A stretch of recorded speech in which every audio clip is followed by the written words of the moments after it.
السلام عليكم ورحمة الله وبركاته. وعليكم السلام ورحمة الله وبركاته. الحمد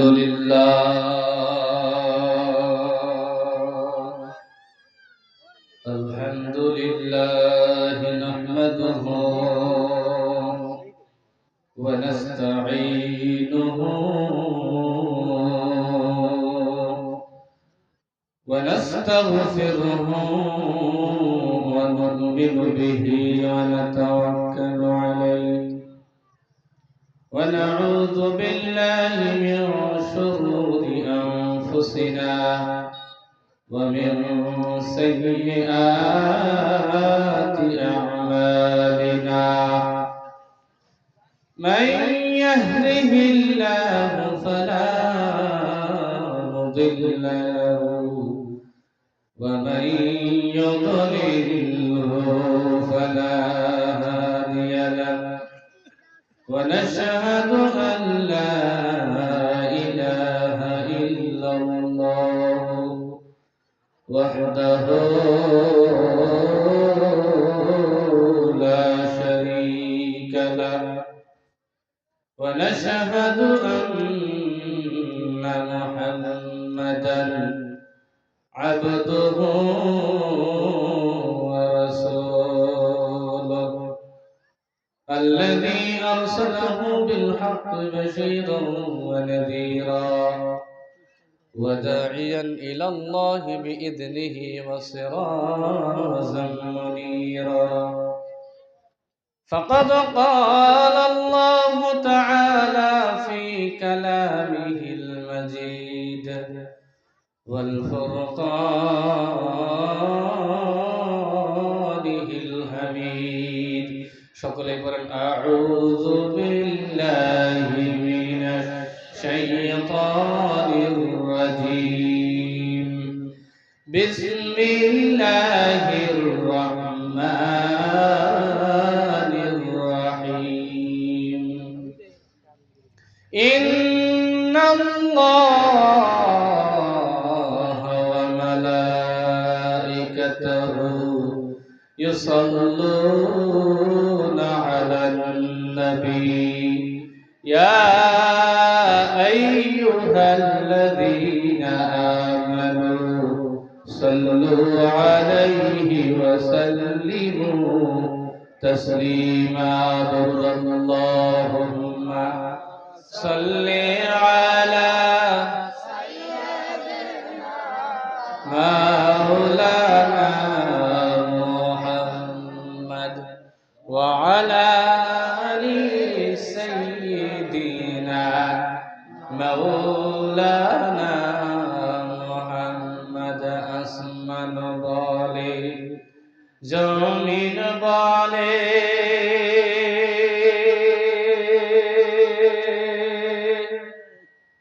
আজকে মোদের খুশির দিন মক্কা নগরে জন্ম নিলেন রহমাতাল লিল আলামিন আল্লাহুম্মা সাল্লি আলা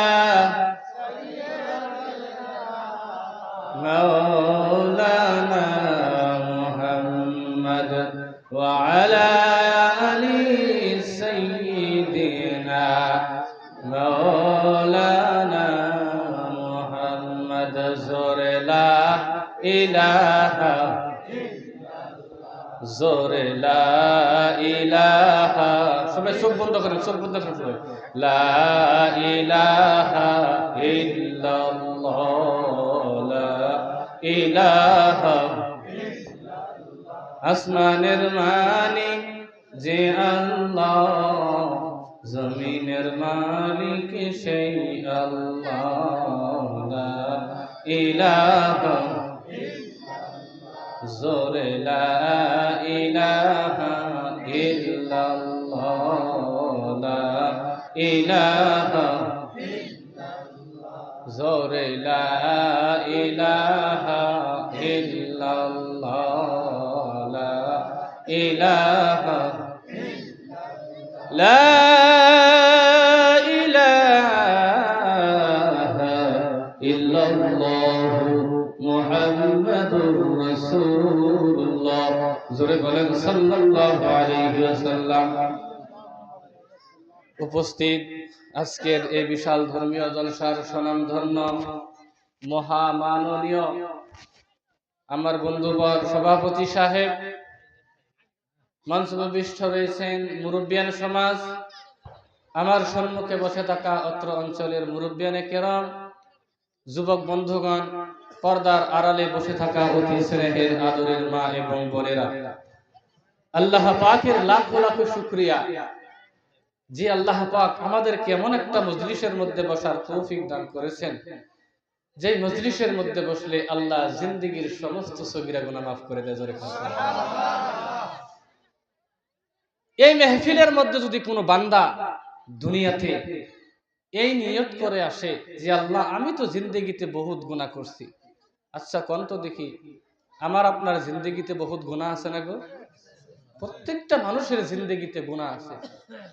আমরা সকলেই গুনাহ করি, কথা বলতে গুনাহ, হাঁটতে গুনাহ, চোখ দিয়ে যখনই তাকায়া দেখি তখনই গুনাহ। গুনাহ আর গুনাহ, জিন্দেগিতে বহুত গুনাহ করলাম। তো এই মেহফিলের মধ্যে যারা নিয়ত করে বসেছেন আল্লাহ জিন্দেগিতে বহুত গুনাহ করলাম, আজ থেকে এই মেহফিলের মধ্যে ওয়াদাবদ্ধ হইলাম, এই মেহফিলের মধ্যে আসলাম, আল্লাহ আমি আমার জিন্দেগিতে যত গুনাহ করছি আর কোনোদিন গুনাহ করব না। এই মেহফিলের মধ্যে যা শুনবো সমস্ত বস্তু আমল করার চেষ্টা করব। এই নিয়ত নিয়ে যদি কোনো বান্দা মেহফিলের মধ্যে বসতে পারে আল্লাহ রাব্বুল আলামিন আপনার আমার জিন্দেগীর সমস্ত গুনাহ মাফ করে দিবে। জোরে কোন সুবহানাল্লাহ।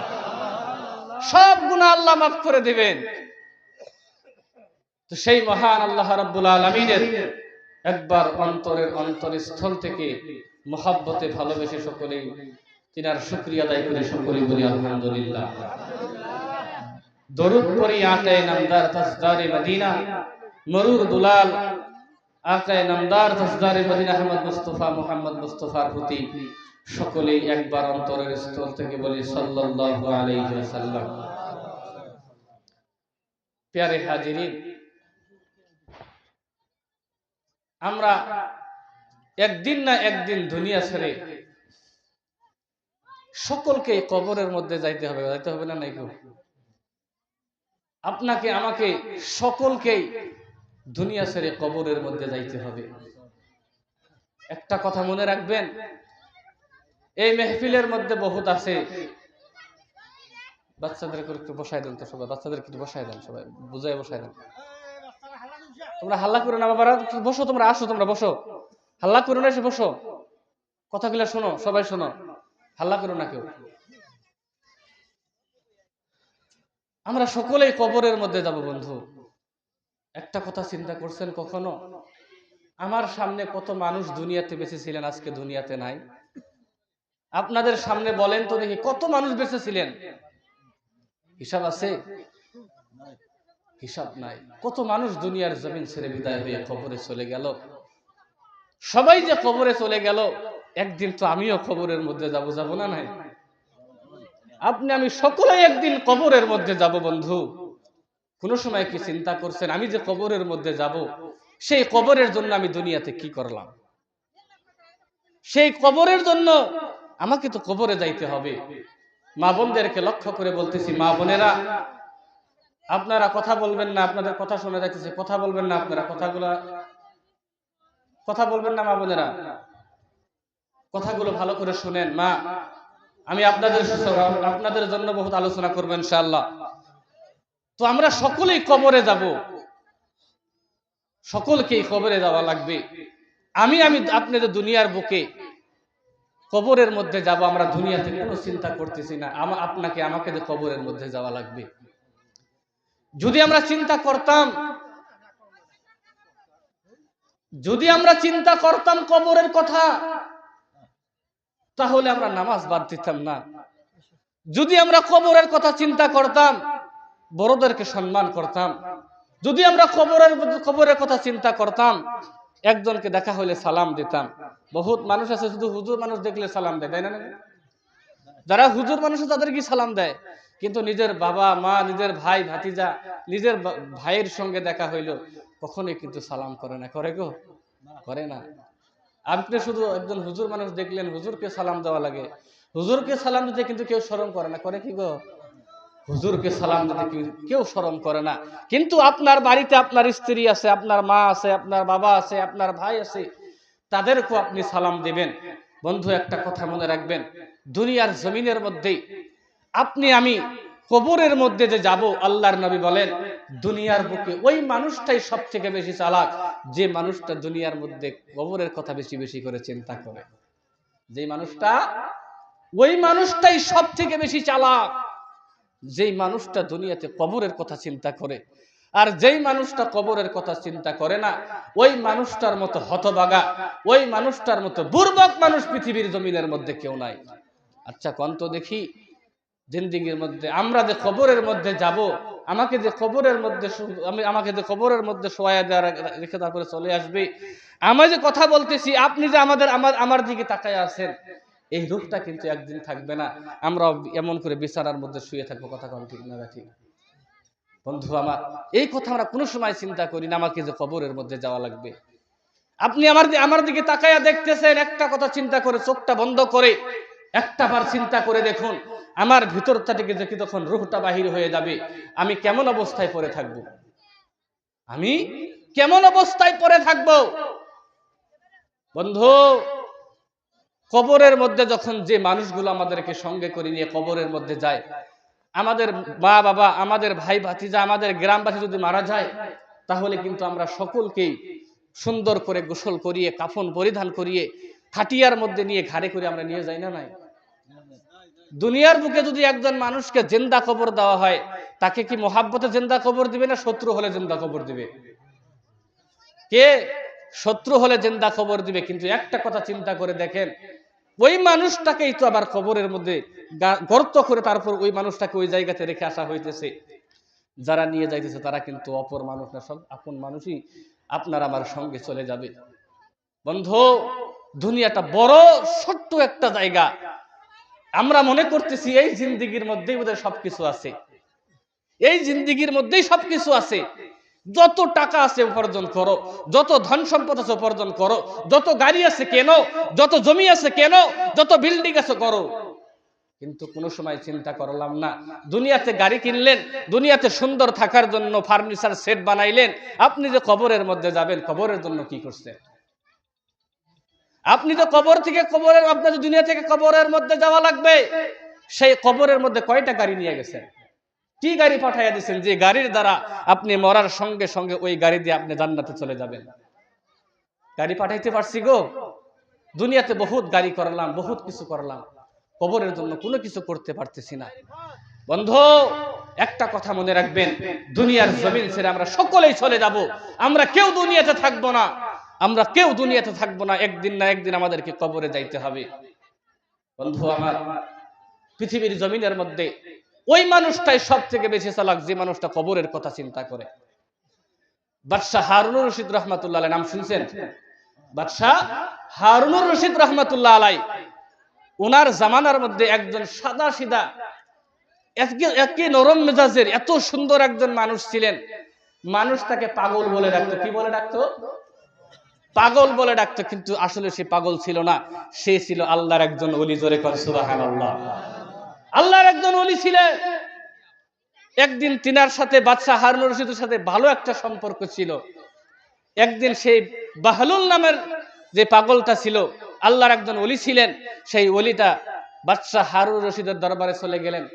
উনার বাড়িতে যখন গেলেন, যাওয়ার পর বাদশাহ হারুনুর রশিদ উনাকে দেখে মুস্কি মেরে হেসে দিয়ে একটা বস্তু মনে করে বললেন, হে বাহলুল, আমি তোমাকে একটা লাঠি দেব পরীক্ষা করার জন্য, উনার সঙ্গে মস্করা করার জন্য একটা লাঠি উনার হাতে দিয়ে বললেন, বাহলুল তুমি শোনো, দুনিয়ার বুকে সব থেকে যে মানুষটা বেশি পাগল, তুমি ওই মানুষটার কাছে এই লাঠিটা দিয়ে দিও। আমার ভাইরা, আমার বন্ধুগণ, পাগল বাহলুল লাঠিটা সঙ্গে করে নিয়ে জমিনের মধ্যে চলে গেলেন। ঘুরতেছেন ঘুরতেছেন ঘুরতেছেন, দুনিয়ার বুকে তেমন কোনো পাগল পায় না। ঘুরতেছেন দুনিয়ার জমিনের মধ্যে তেমন কোনো পাগল পাওয়া যায় না।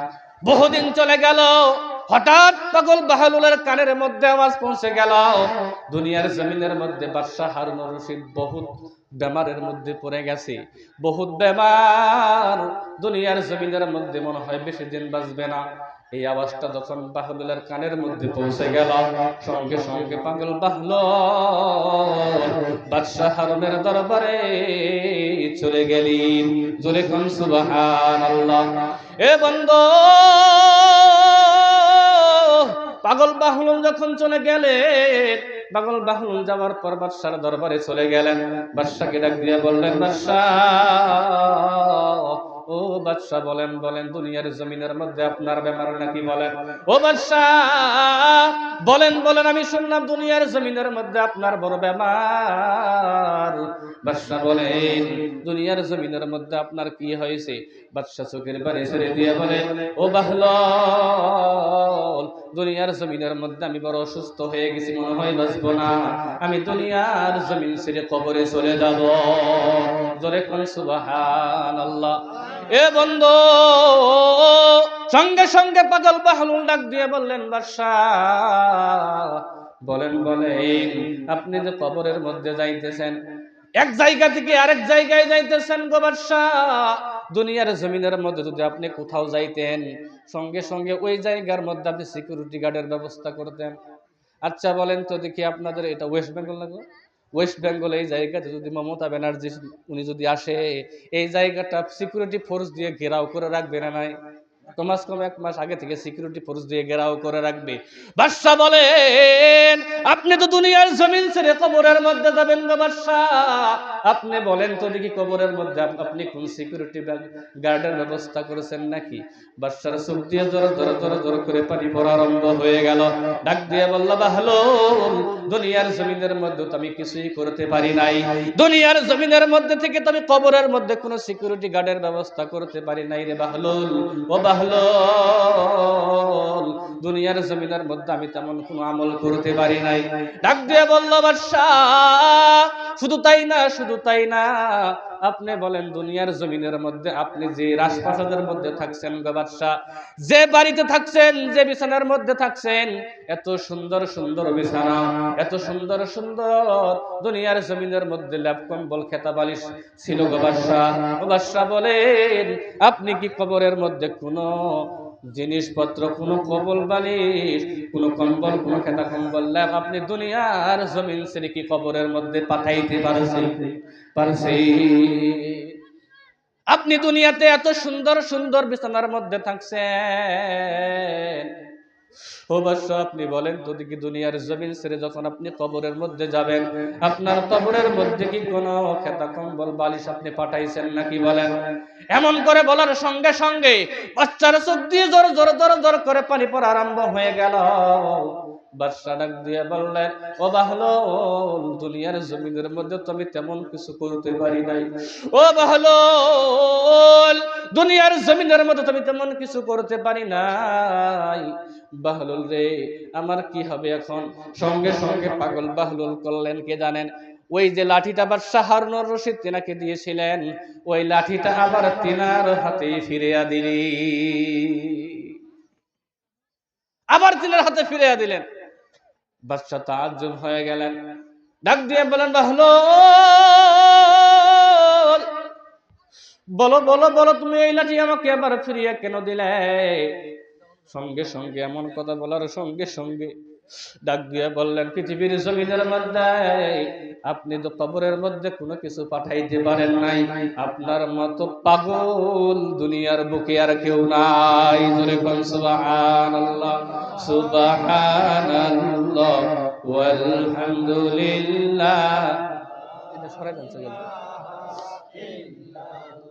সুবহানাল্লাহ ওয়ালহামদুলিল্লাহ ওয়ালা ইলাহা ইল্লাল্লাহ, লা ইলাহা ইলাহা ইল্লাল্লাহ, লা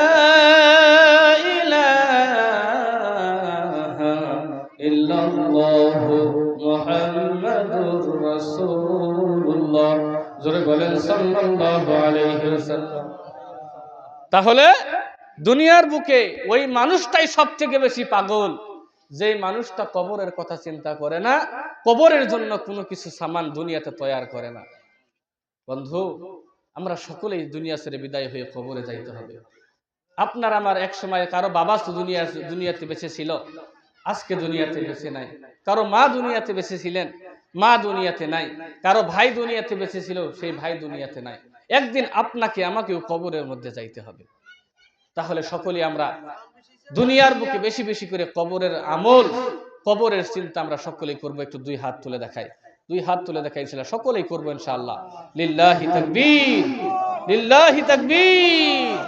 আল্লাহ তুমি সকলের হাতকে কবুল মঞ্জুর করেন, সকলেই বলেন আমিন। আমার ভাইয়ের, আমার বন্ধুগণ, আল্লাহ রাব্বুল আলামিন আমাদের সকলকে আমল করার তৌফিক দান করুক, সকলেই বলেন আমিন। আরেকটু জোরে বলেন আমিন।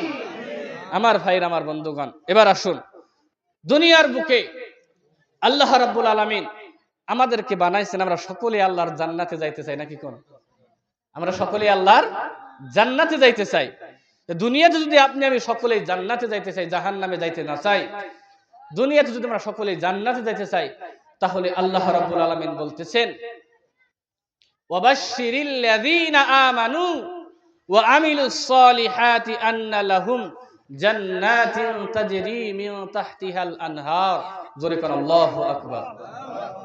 আমার ভাইরা, আমার বন্ধুগণ, আল্লাহ রাব্বুল আলামিন এত সুন্দর করে জানাইয়া দিলেন, নবী গো আপনি সারা পৃথিবীর মানুষকে জানাইয়া দেন, পৃথিবীর মানুষ যদি আমি আল্লাহর জান্নাতের মধ্যে যাইতে চাই, এমন এক জান্নাত যে জান্নাতের তল দিয়ে নহর থাকবে, নদী থাকবে, যে জান্নাতের তল দিয়ে হাউজে কাউসার থাকবে, যে জান্নাতের মধ্যে হাউজে কাউসার থাকবে, ওই আমার জান্নাতের মধ্যে যদি যাইতে চাই, দুনিয়ার জমিনের মধ্যে দুইটা আমল যেন করে। জোরে খান সুবহানাল্লাহ। এক নম্বরে বললেন, নবী গো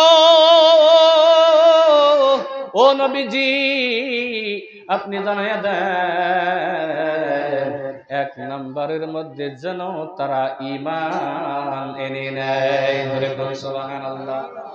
দুনিয়ার জমিনের মধ্যে রে বন্ধু, ও পর্দার আলের মা, দুনিয়ার জমিনের মধ্যে যদি আপনি আমি জান্নাতের মধ্যে যাইতে চাই, এক নম্বরে আমাদেরকে ঈমানদার হওয়া লাগবে। কি হওয়া লাগবে? ঈমানদার হওয়া লাগবে রে বন্ধু। দুনিয়ার জমিনে আমরা এমন ঈমানদার, আমরা শুধু নিজের ঈমানদার বলে পরিচয় দেই, কিন্তু ঈমান আমাদের ভিতরে ঠিক মতো নাই। কথা কোন ঠিক না বেঠি? এবার আল্লাহ রাব্বুল আলামিন মুমিন সম্পর্কে, ঈমানদার সম্পর্কে পবিত্র কালামুল্লাহর মধ্যে এত সুন্দর করে বলে দিলেন। দুনিয়ার জমিনের মধ্যে মুমিন সম্পর্কে আল্লাহ বহুত কালামের আয়াত কোরআনে পাকের মধ্যে আল্লাহ লিপিবদ্ধ করে দিয়েছেন। আমি তিনটা বৈশিষ্ট্য, তিনটা গুণ বলবো। ঈমানদার কাকে বলা হয়, মুমিন বান্দা কাকে বলা হয়। এ বন্ধু, আল্লাহ রাব্বুল আলামিন এত সুন্দর করে জানাইয়া দিলেন, ইন্নামাল মুমিনুনা আল্লাযীনা ইযা যুকিরাল্লাহু ওয়াজিলাত কুলুবুহুম ওয়া ইযা তুলিয়াত আলাইহিম আয়াতুহু যাদাতুহুম ঈমানা ওয়া আলা রাব্বিহিম ইয়াতাওয়াক্কালুন। জোরে বলুন আল্লাহু আকবার। এ বন্ধু, আল্লাহ জানায়া দেয়, দুনিয়ার জমিনের মধ্যে ঈমানদার ওই ব্যক্তিটাকেই বলা হবে, মুমিন ওই ব্যক্তিটাকেই বলা হবে। দুনিয়ার জমিনের মধ্যে ওই বান্দাগুলি মুমিন, যে বান্দাগুলির সামনে আমার আল্লাহর জিকির যখন করা হবে, আমার আল্লাহর সম্পর্কে যখন বয়ান করা হবে, সঙ্গে সঙ্গে আমার আল্লাহর ওই বান্দাগুলির আত্মা থর থর করে কেঁপে উঠবে। জোরে কোন সুবহানাল্লাহ। যখন দুনিয়ার জমিনে, ও প্যারে ভাই, ও পর্দার আলের মা, দুনিয়ার জমিনের মধ্যে যদি আমরা ঈমানদার বলে দাবি করি, নিজেরা যদি ঈমানদার কই, দুনিয়ার জমিনের মধ্যে যখন আমরা আল্লাহর কথা শুনবো, শোনার সঙ্গে সঙ্গে আমাদের আত্মা থর থর করে কেঁপে উঠবে। কথা কোন ঠিক না ব্যাটি? যদি আল্লাহর কথা শোনার পর আত্মা না কাঁপে, তাহলে বুঝবেন দুনিয়ার জমিনের মধ্যে আপনি মুমিন বান্দা হতে পারেন নাই। কথা কোন ঠিক না ব্যাটি? এ বন্ধু, 2 নম্বরের মধ্যে আল্লাহ রাব্বুল আলামিন জানায়া দিলেন, তাদের সম্মুখে যখন কোরআন তেলাওয়াত করা হবে, তাদের সামনে যখন কোরআনের কোন আয়াত তেলাওয়াত করা হবে, ওই বান্দাদের ঈমান সঙ্গে সঙ্গে আমার আল্লাহ বাড়ায়া দিবে। জোরে কোন সুবহানাল্লাহ। যেই আয়াত শুনলে ঈমান বৃদ্ধি হয়ে যায় রে বন্ধু, দুনিয়ার জমিনের মধ্যে আল্লাহর কালাম শোনার সঙ্গে সঙ্গে যদি আপনার আমার আত্মা ঠান্ডা না হয়, দুনিয়ার জমিনের মধ্যে আমরা ঈমানদার হতে পারি নাই। কথা কোন ঠিক না ব্যাটি? জমিনের মধ্যে যত কোরআন তেলাওয়াত শুনবো, আচ্ছা বলেন তো দেখি, ছোট্ট কাল থেকে সূরা ফাতিহা আমরা শুনি না নাই গো? নামাজের মধ্যে কত ইমাম সাহেব নামাজের মধ্যে সূরা ফাতিহা তেলাওয়াত করে। আচ্ছা কোন তো দেখি, কোনদিন কি মনে হয়েছে সূরা ফাতিহা ভাল লাগে না? সূরা ফাতিহা ভাল লাগে না এমন মনে হয়েছে গো? যত শুনি ততই ভালো লাগে, যত শুনি ততই ভালো লাগে।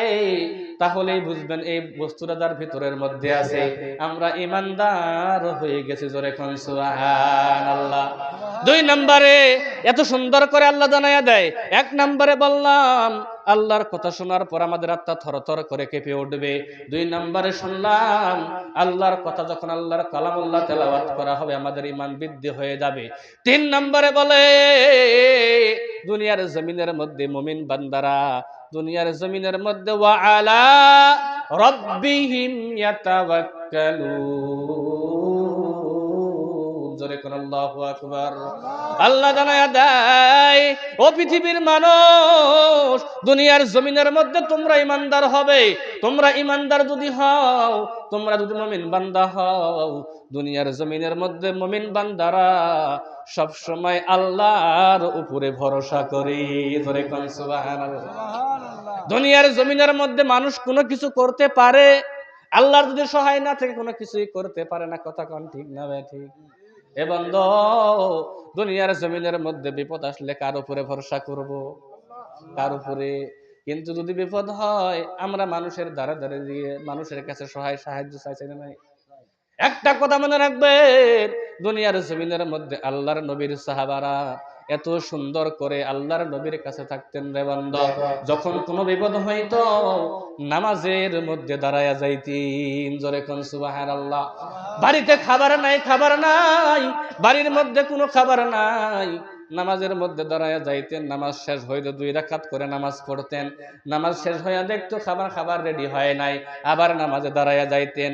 আবার নামাজ কমপ্লিট করার পর যখন দেখতেন খাবার রেডি হয় নাই, আবার নামাজে দাঁড়ায়া যাইতেন। নামাজ পড়তে পড়তে আল্লাহ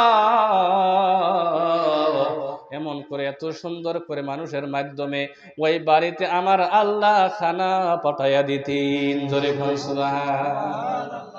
এ বন্ধু, দুনিয়ার জমিনের মধ্যে আমরা তো আল্লাহরে চিনি না।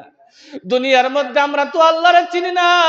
দুনিয়ার জমিনের মধ্যে আমরা এমন হয়ে গেছি, দুনিয়ার জমিনের মধ্যে আমরা এত গুনাহ করি, দুনিয়ার জমিনের মধ্যে আমাদের গুনার কথা স্মরণ হয় না। রাস্তা দিয়ে যাইতে গুনাহ, চোখে গুনাহ, হাতের মধ্যে গুনাহ, জিন্দেগির মধ্যে বহুত গুনাহ করলাম আমরা, কিন্তু কোনোদিন খালেস দিলে আমরা কোনোদিন তওবা করি নাই। কথা কোন ঠিক না? এ বন্ধু, বান্দা সারাদিন দুনিয়ার জমিনের মধ্যে গুনাহ করে, দিনের বেলায় সারাদিন গুনাহ করে বান্দা ঘুমায়া যায়। আমার আল্লাহ প্রথম আসমানের মধ্যে নেমে এসে বান্দাদেরকে ডাকে আর বলে, বান্দারে, দুনিয়ার জমিনের মধ্যে বড় গুনাহ করছো, আমারে কোনোদিন দেখো নাই, আমার নবীরেও তো কোনোদিন দেখো নাই রে বান্দা। দুনিয়ার জমিনের মধ্যে মানুষের কাছে আলিম ওলামাদের মুখ থেকে, দুনিয়ার জমিনের মধ্যে কিতাব থেকে আমার কথা শুনছো, আমার নবীর কথা শুনছো, আমারে কোনোদিন দেখো নাই রে বান্দা। তোমরা তো তেমন করে বুঝতে পারো নাই রে বান্দা, গুনাহ করছো। আসো আসো আসো, জমিনের মধ্যে কত তো গুনাহ করছো রে বান্দা, আসো আসো, আমি তোমাদের সমস্ত গুনাহ মাফ করে দেব। জোরে কোন সুবহানাল্লাহ। ও পরদারের মা, জিন্দেগীর মধ্যে আপনি বহুত গুনাহ করলাম, আমি বহুত গুনাহ করলাম গো মা। জিন্দেগীর মধ্যে আমরা আল্লাহরে তো চিনতে পারি নাই। আল্লাহরে যদি চিনতাম তাহলে আমরা গুনাহ করার সঙ্গে সঙ্গে আল্লাহর কাছে তওবা করে নিতাম। কথা বলেন ঠিক না ব্যাধি? আমরা দুনিয়াতে গুনাহ করি, আমরা দুনিয়াতে গুনাহ করি। আচ্ছা বলেন তো, আল্লাহর কোনো ঠেকা আছে? আল্লাহর কোনো প্রয়োজন আছে বান্দারে মাফ করা? নিজের থেকে মাফ করার কোনো প্রয়োজন আছে? দুনিয়াতে বান্দা গুনাহ করে, আল্লাহ প্রথম আসমানের মধ্যে এসে বলে, বান্দারে দুনিয়ার বুকে বুঝো নাই, দুনিয়ার বুকে বুঝো নাই, আমার তো কোনোদিন দেখো নাই, আমার নবীরও তো দেখো নাই। আসো বান্দা, দুনিয়াতে গুনাহ করছো, আমি আল্লাহর কাছে তওবা করে নাও, আমি আল্লাহ তোমাদের সকল গুনাহ মাফ করে দেব। জোরে কোন সুবহানাল্লাহ। তাহলে আমরা দুনিয়াতে কোন পথে চলতেছি? আল্লাহ যখন রাত্রি গভীর হয়ে যায়, রাত্র যখন 12টা পার হয়ে যায়, আল্লাহ প্রথম আসমানের মধ্যে নেমে আসে। জানেন আল্লাহ বান্দারে কত মোহাব্বত করেন? আমি আপনি তো আল্লাহরে চিনি না, আমি আপনি আল্লাহরে চিনি না। কিয়ামতের ময়দানে যখন জাহান্নামের আগুন চতুর্দিক থেকে হাউ হাউ করে আসবে, জাহান্নামের আগুন চতুর্দিক থেকে হাউ হাউ করে আসবে, এমন শব্দ, এমন গর্জন, জাহান্নামের আগুন এমন ডাক দিবে, কিয়ামতের ময়দানে সকল মানুষ হাঁটু গেড়ে জমিনের মধ্যে পড়ে যাবে। আমার ওই সময় আল্লাহ ছোট্ট একটা এমন পাত্র নেবেন, সেই পাত্র নিয়ে সেই পাত্র থেকে অল্প পানি জাহান্নামের মধ্যে ছিটাইয়া দেবেন। ছিটাইয়া দেওয়ার সঙ্গে সঙ্গে জাহান্নামের আগুন নিভে যাবে। জাহান্নামের আগুন নিভে যাবে যখন, তখন ফেরেশতারা বলবে, আল্লাহ দুনিয়াতে দেখছি আমরা কোন বাড়িতে যদি আগুন লাগতো কত পানির প্রয়োজন ছিল, আল্লাহ এত পানি দিত তথাপি বাড়ির আগুন নিভতো না। আল্লাহ তুমি দুনিয়ার আগুন থেকে তো জাহান্নামের আগুন 70 গুণ বেশি করে তুমি জাহান্নামের আগুন বানাইছো। আল্লাহ দুনিয়ার আগুন থেকে তো আল্লাহ তুমি 70 গুণ বেশি করে, দুনিয়ার আগুন হলো হলুদ, আল্লাহ জাহান্নামের আগুন হলো কালো। আল্লাহ তুমি দুনিয়া থেকে 70 গুণ বেশি, 69 গুণ বেশি করে তুমি জাহান্নামের আগুন বানাইলে, আল্লাহ এই সামান্য পানি দিয়ে জাহান্নামের আগুন কেমনে নিভে গেল? আবার আল্লাহর রহমতের চোখ দিয়ে জর করে পানি পড়া আরম্ভ হয়ে যাবে।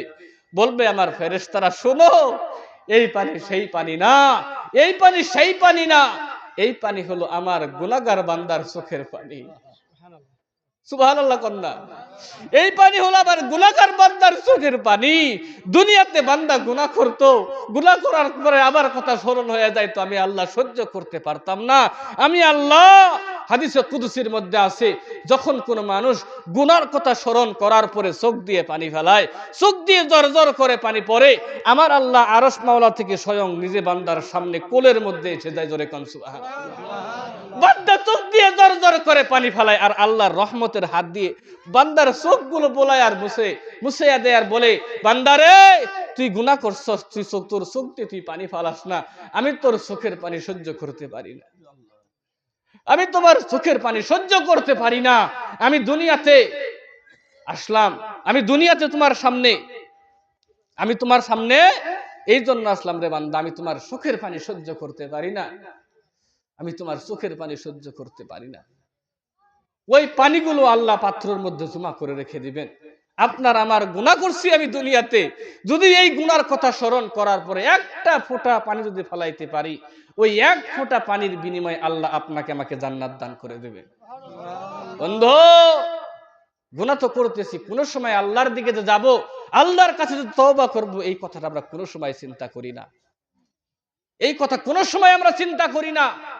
আপনাকে আমাকে যে কবরের মধ্যে যাওয়া লাগবে, আল্লাহর কাছে যাওয়া লাগবে। ভাই মুহতারাম দোস্ত বুজুর্গ, আল্লাহ বড় মহান। আল্লাহ শুধু উসিলা খুঁজবেন, আল্লাহ শুধু উসিলা খুঁজবেন, কোন উসিলা দিয়ে আমি বান্দাদেরকে মাফ করতে পারি। কিয়ামতের ময়দানে আল্লাহ কিছু সংখ্যক বান্দাকে জাহান্নামের ফয়সালা করবে। কিসের ফয়সালা? কিসের ফয়সালা গো? আমার কথা কি বুঝতেছেন আপনারা? বোঝা যাইতেছে? আমার কথা বোঝা যায় বন্ধু? কিয়ামতের ময়দানে আল্লাহ কিছু সংখ্যক বান্দাকে জাহান্নামের ফয়সালা করবে। দুনিয়াতে কোনো ভালো আমল নাই, দুনিয়াতে কোনো একটা ভালো আমলও নাই। দুনিয়াতে কোনো ভালো আমল না থাকার জন্য ওই সমস্ত বান্দাদেরকে আল্লাহ রাব্বুল আলামিন জাহান্নামের ফয়সালা করে দিবে। বান্দারা যখন জাহান্নামের ফয়সালা হওয়ার পরে জাহান্নামের দিকে দৌড় দিবে, জাহান্নামের দিকে যাইতেই থাকবে, দৌড় লাগাবে, এমন জোরে দৌড় লাগাবে আল্লাহ তাআজ্জব হয়ে যাবে, ডাক দিয়ে বান্দা দাঁড়াও। দুনিয়াতে আমি এই জায়গাতে বহুত বান্দাকে জাহান্নামের ফয়সালা করছি, তাদেরকে পায়ের মধ্যে শিকল লাগানো হয়েছে, কোমরের মধ্যে শিকল লাগানো হয়েছে, হাতের মধ্যে শিকল লাগানো হয়েছে, শিকল লাগায়া টানতে টানতে হেসড়ে হেসড়ে জাহান্নামের শিকল হেসড়ে হেসড়ে তাদেরকে জাহান্নামে নিয়ে যাওয়া হয়েছে। তারা চিৎকার করছে জাহান্নামে তারা যাবে না। বান্দা তুমি কি জানো না আমার জাহান্নাম কত আযাবপূর্ণ, আমার জাহান্নাম কত শক্ত, আমার জাহান্নামে কত আযাব? বান্দা গুলি চোখের পানি ছেড়ে দিয়ে বলবে আল্লাহ তুমি তো রহমানুর রহিম। জোরে কোন সুবহানাল্লাহ।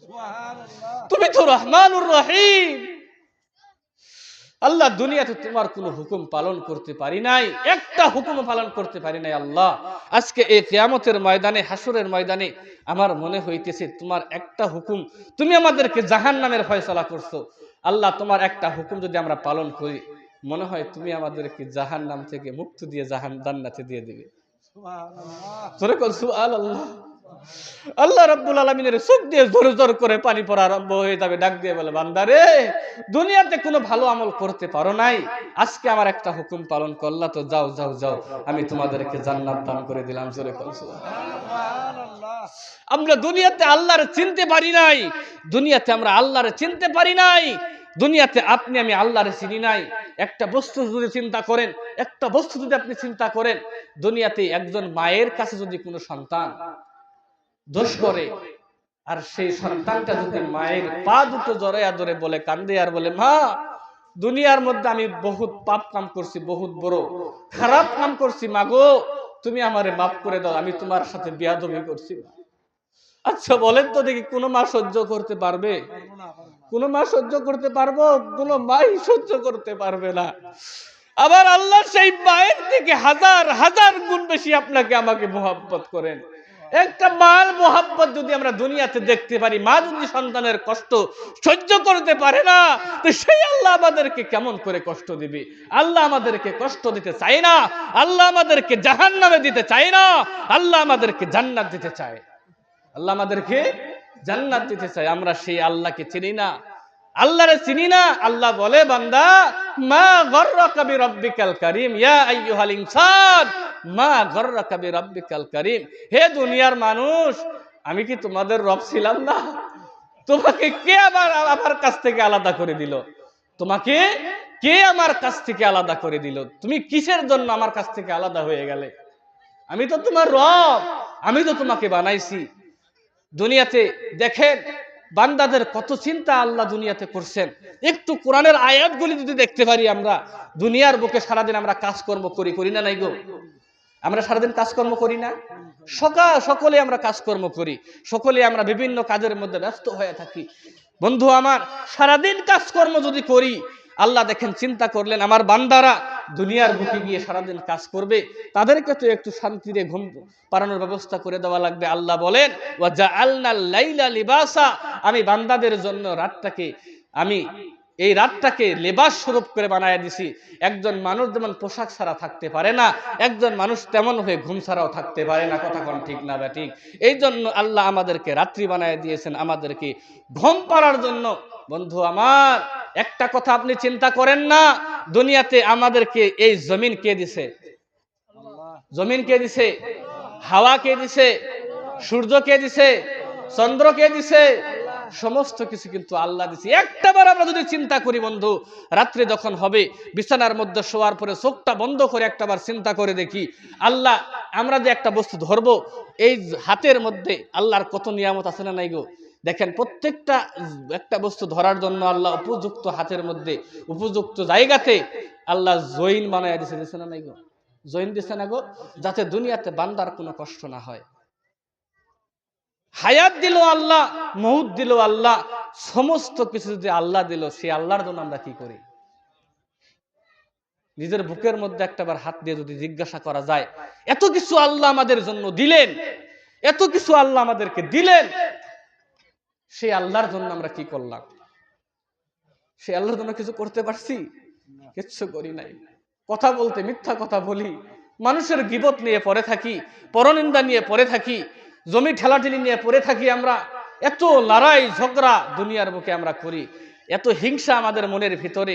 কিসের এত হিংসা, কিসের এত গৌরব?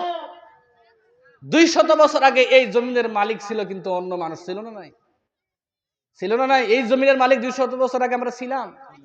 200 বছর আগে আমরা দুনিয়াতে ছিলাম না। এই দুনিয়ার বুকে এই জমিনের মালিক ছিল অন্যজন। আজকে আপনি আমি জমিনের দাপট করতেছি। আমার 100 বিঘা জমি আছে, আমার সাথে কেউ পারবে না। আমার 10টা গাড়ি আছে, আমার সাথে কেউ পারবে না। আমি সব থেকে তাকতওয়ার মানুষ। আপনার আমার থেকে তাকতওয়ার ছিল তারুন, তাদেরকে আল্লাহ দুনিয়া থেকে বিদায় করে দিছে। ফেরাউন ছিল তাকতওয়ার, তাদেরকে বিদায় করে দিছে না? নাই ফেরাউনের নিদর্শন এখন পর্যন্ত আছে। যারা মিশরের মধ্যে যায় তারা দেখতে পারে দুনিয়ার মুখে কত তাকতওয়ার মানুষ ছিল, তাদেরকে আল্লাহ পিটাই করে দুনিয়া থেকে বিদায় করে দিছে। এত কিছু তাকত আপনি আমি দেখাইতেছি বন্ধু, এই তাকত চিরজীবন থাকবে না। একদিন আমাদেরকেও কবরের মধ্যে যাইতে হবে। এই দুনিয়ার সমস্ত কিছু লীলা খেলা, এই দুনিয়াটা হচ্ছে একটা ধোঁকা। এই দুনিয়া কি? একটা ধোঁকা। এই ধোঁকার মধ্যে যারা পড়ে, আল্লাহর নবী বলেন আদ-দুনিয়া উসিজনুল মুমিন ওয়া জান্নাতুল লিল কাফির। এই দুনিয়াটা হলো কাফেরদের জন্য জান্নাত। কার জন্য জান্নাত? কার জান্নাত? কার জন্য? কাফেরদের জন্য। ওয়া জান্নাতু আদ-দুনিয়া উসিজনুল মুমিন, এই দুনিয়াটা হলো মুমিনদের জন্য কয়েদখানা। মুমিনদের জন্য কি? একজন মানুষকে যদি ধরে নিয়ে যে কয়েদখানার মধ্যে রেখে দেওয়া হয়, সেই মানুষটা কিন্তু চেষ্টা করবে বাড়ি থেকে ওই কয়েদখানা থেকে বাহির হওয়ার জন্য। চেষ্টা করে না? নাই গো? বহুত কেস, বহুত উকিলের দ্বারা বহুত কিছু করে না সেই জায়গা থেকে বাহির হওয়ার জন্য। আর মুমিন বান্দা হলো দুনিয়া থেকে সবসময় চেষ্টা করে কেমন করে দুনিয়া থেকে বিদায় হওয়া যায়।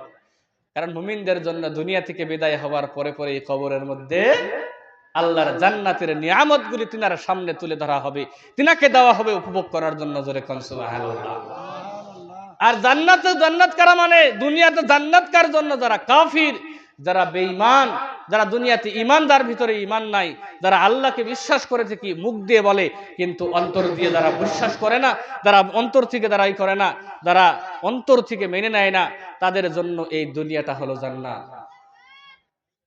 আমার ভাইরা, আমার বন্ধুগণ, তাহলে দুনিয়ার মুখে আমি বলতেছিলাম ইমানদার হতে গেলে, মুমিন বান্দা হলে কয়টা গুণ থাকা লাগবে? কয়টা গুণের কথা বলছিলাম? 3টা গুণ। 1 নম্বরে আল্লাহর কথা যখন বলা হবে বান্দার আত্মা থরথর করে কেঁপে উঠবে। 2 নম্বরে ওই বান্দাদের সামনে যখন আল্লাহর কোরআনে পাক তেলাওয়াত করা হবে, কোরআনে পাক তেলাওয়াত করার সঙ্গে সঙ্গে বান্দার ঈমান বেড়ে যাবে। 3 নম্বরের মধ্যে হলো দুনিয়ার বুকে ওই বান্দারা আল্লাহর উপরে ভরসা করবে। জোরে করে সুবহানাল্লাহ। বন্ধু আমার, দুনিয়ার বুকে এই 3টা গুণ আমাদের ভিতরে আছে না নাই? আমরা যদি নিজেরাই পরীক্ষা করি, আমাদের যখন বিপদ হয় আমরা কার কাছে যাই? নিজেকে জিজ্ঞাসা করলে উত্তর পেয়ে যাবো নাকি? কোন পেয়ে যাবো না? নাই গো? সকলেই পেয়ে যাবো উত্তর যে আমরা ইমানদার ব্যক্তি নাকি। যদি আমরা ইমানদার হই, সাহাবারা যেমন আল্লাহর উপরে ভরসা করত, আল্লাহর নবীর কথার উপরে তেনারা বিশ্বাস করতেন। বন্ধু আমার, যার জন্য তিনাদেরকে মুমিন বান্দা বলে আল্লাহ দুনিয়াতেই জান্নাতের সার্টিফিকেট দিয়েছেন। জোরে কোন সুবহানাল্লাহ। আমার ভাইয়ের, আমার বন্ধুগণ, এবার আসুন হাদিসের মধ্যে ইমানদার সম্পর্কে কাকে বলা হয়। আমার ভাইরা, আমার বন্ধুগণ, দুনিয়ার জমিনে ইমানদার ওই ব্যক্তিটাকেই বলা হয় লা ইউমিনু আহাদুকুম হাত্তা, আল্লাহর নবী বলে দুনিয়ার জমিনের মধ্যে একজন বান্দা অতক্ষণ পর্যন্ত ইমানদার হতে পারে না। দুনিয়ার জমিনে একজন বান্দা অতক্ষণ পর্যন্ত ইমানদার হতে পারে না হাত্তা ইউহিব্বু লিআখিহি মা ইউহিব্বু লিনাফসিহি। জোরে কোন আল্লাহু আকবার। এ বন্ধু, আমার আল্লাহর নবী জানায়া দেয় দুনিয়ার জমিনের মধ্যে একজন মানুষ ততক্ষণ পর্যন্ত ইমানদার হতে পারে না, ততক্ষণ পর্যন্ত ইমানদার নয় যতক্ষণ পর্যন্ত নিজের জন্য যে বস্তুটা ভালোবাসে অন্য ভাইয়ের জন্য ওই বস্তুটা ভালোবাসে। নিজে যে বস্তু ভালো পায় অন্য ভাইয়ের জন্য ভালো পাওয়া লাগবে, এই গুণটা না আসা পর্যন্ত দুনিয়ার জমিনের মধ্যে ওই বান্দাটা ইমানদার হতে পারে না। জোরে কন্যা সুবহানাল্লাহ। আচ্ছা বলেন তো দেখি, দুনিয়ার জমিনের মধ্যে আমাদের এলাকার মধ্যে যদি আমার থেকে একজন উপরে যাওয়ার চেষ্টা করে, উপরে যায়, আমরা কিন্তু সহ্য করতে পারি না। বহুত মানুষ আছে না নাই গো? 10টা গাড়ি করছি আমি, 20টা গাড়ি করছি, 10 বিঘা জমি, বিশাল সম্পত্তির মালিক আমি। আমার একজন ভাই যে আমার থেকে উপরে যাবে, এটা আমার সহ্য হয় না। আমি মনে মনে ভাবি, আমাদের এলাকার মধ্যে সব চাইতে ধনী ব্যক্তি আমি থাকবো। এমন কথা চিন্তা করে নেওয়ালা মানুষ আছে না নাই গো? আছে না নাই? এ বন্ধু, আল্লাহর নবী জানায়া দেয়, এমন চিন্তা করে নেওয়ালা ব্যক্তি দুনিয়ার জমিনের মধ্যে ইমানদার হতে পারে না। ইমানদারের বৈশিষ্ট্য এটা হতে পারে না। দুনিয়ার মধ্যে ইমানদার হতে গেলে সব চাইতে মানুষকে বেশি মহাব্বত করা লাগবে, অন্যকে বেশি বেশি করে প্রাধান্য দেওয়া লাগবে। জোরে কোন সুবহানাল্লাহ। তাহলে ইনশাআল্লাহ আমরা সকলে একে অপরের সঙ্গে মিলে মিশে থাকার চেষ্টা করব। 2 হাত তুলে দেখাই, লিল্লাহি তাকবীর। আল্লাহ তুমি সকলের হাতকে কবুলে মঞ্জুর করে নাও। সকলেই বলেন আমিন। আরেকটু জোরে বলেন আমিন। তাহলে হাদিসের মধ্যে পাওয়া গেল, ইমানদার ব্যক্তি, কোরআনের মধ্যে কয়টা গুণ পাওয়া গেছে গো? 3টা গুণ পাওয়া গেছে। হাদিসের মধ্যে একটা আসলো, কয়টা হইলো? 4টা। এবার আসুন আরেকটা হাদিস আমি বলি। আমার আল্লাহর নবী জানায়া দেন, লা ইউমিনু আহাদুকুম হাত্তা আকুনা আহাব্বা ইলাইহি মিন ওয়ালিদিহি ওয়া ওয়ালাদিহি ওয়ান নাসি আজমাইন। জোরে কোন সুবহানাল্লাহ। এ বন্ধু, আল্লাহর নবী জানায়া দেয়, দুনিয়ার জমিনের মধ্যে একজন মানুষ ততক্ষণ পর্যন্ত ইমানদার হতে পারে না যতক্ষণ পর্যন্ত আমি নবীর ভালোবাসা, আমি নবীর মুহাব্বত, তার আত্মীয় স্বজন, বাবা মা, ছেলে মেয়ে, স্ত্রী সন্তান আদি থেকে, দুনিয়ার জমিনের সমস্ত কিছু থেকে আমি নবীর মুহাব্বত যতক্ষণ পর্যন্ত বেশি হবে না, ততক্ষণ পর্যন্ত ওই মানুষটা ইমানদার হতে পারে না। জোরে কোন সুবহানাল্লাহ। তাহলে দুনিয়ার জমিনের মধ্যে যদি আপনি আমি ইমানদার হতে চাই, ও বন্ধু, দুনিয়ার জমিনে আপনাকে আমাকে যদি দিতে, আমরা যদি ইমানদার বলে দাবি করি, আপনি আমি যদি মুমিন বলে দাবি করি, দুনিয়ার জমিনের মধ্যে সবচাইতে নবীকে বেশি মুহাব্বত করা লাগবে। কথা বলেন ঠিক না বেটি? এ বন্ধু, দুনিয়ার জমিনের মধ্যে নবীরে কেমন মুহাব্বত করেছিলেন সাহাবারা, আজকে আমরা কেমন মুহাব্বত দুনিয়ার জমিনের মধ্যে আমরা কেমন মুহাব্বত করি রে বন্ধু।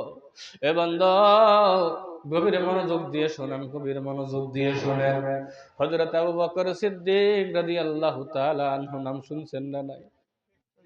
আল্লাহর নবী জানায়া দেয়, আরে আবু বকর, তুমি শুনে নাও, শুনে নাও, আল্লাহ জানায়া দিয়েছে আমি তোমাকে সঙ্গে করে নিয়ে মক্কা ছেড়ে মদিনার মধ্যে চলে যাব। আরে আবু বকর, তুমি রাত্রে বেলায় রেডি হয়ে থাকো, আল্লাহ কখন যেন আমাকে বলে আমি তোমাকে সঙ্গে করে নিয়ে মক্কা ছেড়ে মদিনায় চলে যাব।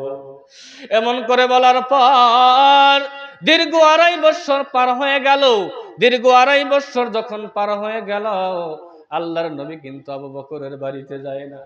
2.5 বছর পর রাত্রি যখন গভীর হয়ে গেছে, আবু বকরের বাড়িতে ডাক দিয়ে বলে, আবু বকর সঙ্গে সঙ্গে ডাক দিয়ে বললেন, লাব্বাইক ইয়া রাসূলুল্লাহ, লাব্বাইক ইয়া রাসূলুল্লাহ। আল্লাহর নবীজি ডাক দিয়ে বললেন, আবু বকর বলো বলো বলো, তুমি দরওয়াজার সামনে থেকে কেমন করে জবাব নিলে? তুমি জবাব নিলে মনে হয় তুমি দরওয়াজার সামনে দাঁড়ায় আছো। আবু বকর ডাক দিয়ে বলে, নবী গো, আপনি যে 2.5 বছর আগে আমাকে বলেছিলেন, ও আবু বকর তুমি শুনে নাও, শুনে নাও, শুনে নাও, আমি তোমাকে সঙ্গে করে নিয়ে মক্কা ছেড়ে মদিনার মধ্যে চলে যাব। ও আবু বকর, ও নবীজি, আজকে দীর্ঘ 2.5 বছর পার হয়ে গেল গো নবী।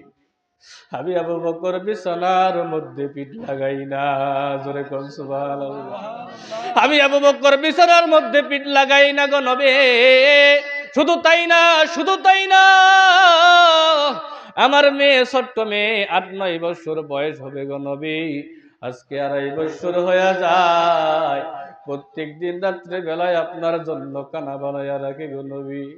আমার নবী আসবে, আমার বাবাকে সঙ্গে করে নিয়ে মক্কা ছেড়ে মদিনার মধ্যে যাবে। আমার বাবাকে সঙ্গে করে নিয়ে মক্কা ছেড়ে মদিনার মধ্যে যাবে। ও নবী, আমার মেয়েটা সারা রাত দাঁড়ায়া দাঁড়ায়া আপনার জন্য খানা বানায়া রাখে। আমার মেয়েটাও পর্যন্ত বিছানার মধ্যে ঘুমায় না, জোরে কন্যা সুবহানাল্লাহ। আইরে নবীর মোহাব্বত, যার জন্যই তো তিনারা দুনিয়াতে জান্নাতের সার্টিফিকেট পেয়েছিলেন, যার জন্য তিনারা দুনিয়াতে জান্নাতি হয়ে গেছেন। ও পর্দার আলার মা, দুনিয়ার জমিনের মধ্যে আপনি আমি কেমন করে নবী, কেমন নবীরে মোহাব্বত করি গো মা। ও মা, দুনিয়ার জমিনের মধ্যে নবীরে মোহাব্বত করলাম না। ও মা, সঙ্গে সঙ্গে আবু বকর চোখ দিয়ে জড় জড় জড় জড় করে পানি ফালায় আর বলে, নবী গো, ও নবীজি, শুধু তাই না, শুধু তাই না, শুধু তাই না, শুধু তাই না, ওই যে তাকায়া দেখেন, ওই যে আমার উটনি, যেই উটনির উপরে আমি মনে মনে ভেবেছি ওই উটনির পেটের মধ্যে করে আমি আপনাকে মক্কা ছেড়ে মদিনার মধ্যে নিয়ে যাব। নবী গো, ওই যে উটনিটার দিকে তাকাইয়া দেখেন, উটনিটা সারা রাত দাঁড়ায়া দাঁড়ায়া চোখ দিয়ে পানি ফালায়, আর আপনার বাড়ির দিকে তাকাইয়া তাকাইয়া থাকে। জোরে কল্লা সুবহানাল্লাহ।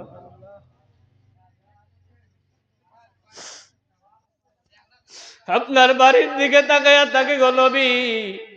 উটনিও রাত্রে বেলায় ঘুমায় না, সারা রাত দাঁড়ায়া দাঁড়ায়া চোখের পানি ছেড়ে ছেড়ে আপনার দিকে তাকাইয়া থাকে। ও নবী, এমন করে বলার সঙ্গে সঙ্গে নবীজির চোখ দিয়ে জোর জোর জোর জোর করে পানি পড়তেছে। আবু বকরকে বলেন, আবু বকর, দুনিয়ার জমিনের মধ্যে তুমি আমার এত মোহাব্বত করো, বন্ধু আমার, যার জন্য দুনিয়ার জমিনের মধ্যে আবু বকর জান্নাতের সার্টিফিকেট পেয়েছিলেন, নবীর এত মোহাব্বত করতেন, নবীর কষ্ট দিতেন না। আবু বকর মনে মনে ভাবতেন, আমি যখন রাত্রিবেলায় ঘুমাইয়া যাই, নবী যখন আসার পরে আমাকে ডাক দেয়, আমি যদি আবু বকর শুনতে না পারি, নবীর শানে বেয়াদবি হয়ে যাবে। এই জন্য আমি আবু বকর সারা রাত দাঁড়াইয়া দাঁড়াইয়া থাকি। জোরে কোন সুবহানাল্লাহ। এ বন্ধু, ও পর্দার আলার মা, দুনিয়ার জমিনের মধ্যে যদি আপনি জান্নাতি হইতে চান, দুনিয়ার জমিনের মধ্যে যদি আপনি খাদিজাতুল কুবরা রাদিয়াল্লাহু তাআলা আনহার সঙ্গে জান্নাতি হইতে চান, ও মা,